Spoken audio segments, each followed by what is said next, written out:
Hello and welcome to the third in the series of demonstrations of Federate Green Rain, this time looking at the licensing module.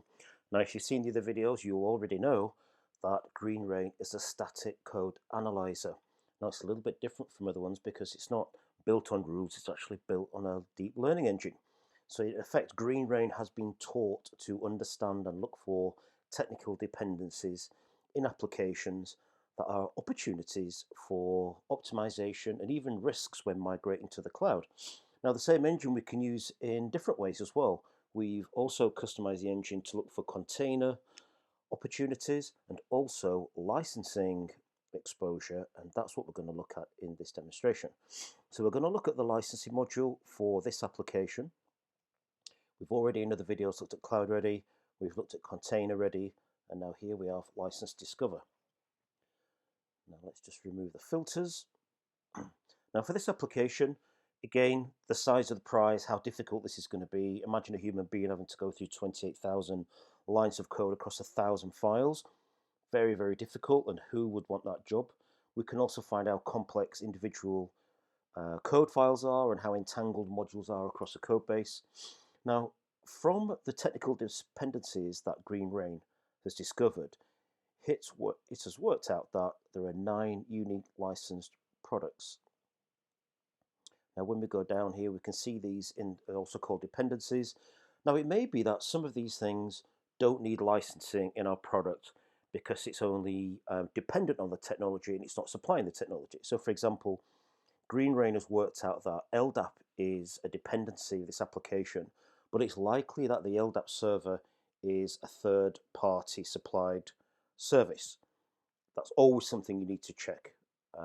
Same with Outlook. In this case, because I know a little bit about the software and the code base here, this is really a client-side thing, so we don't need to license it in our application.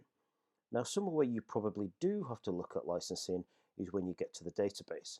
So, for example, Green Rain has worked out that MySQL is used by this software.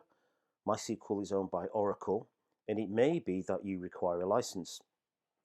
Now, if you look at the MySQL licensing, yes, it is open source, but there are licensing restrictions if you are, for example, supplying this embedded inside your application.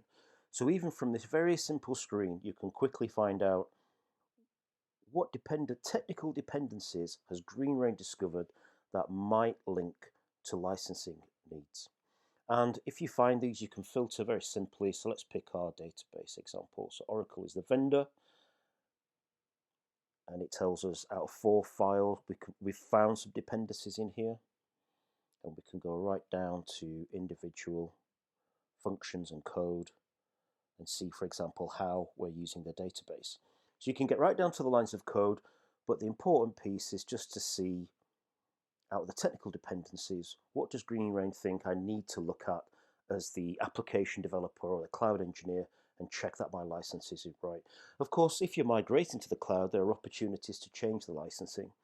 So sometimes you've got opportunities to bring your own license into the cloud, or you've got opportunities to use the cloud provider's license. So for example, with SQL Server from Microsoft, you can rent that from AWS. You can also bring your own license. So Green Rain is going to surface the fact that you've got technical dependencies on vendors that have interesting licensing that you're going to need to check out before you move it, because you may be under licensed and there may be opportunities to optimize your license.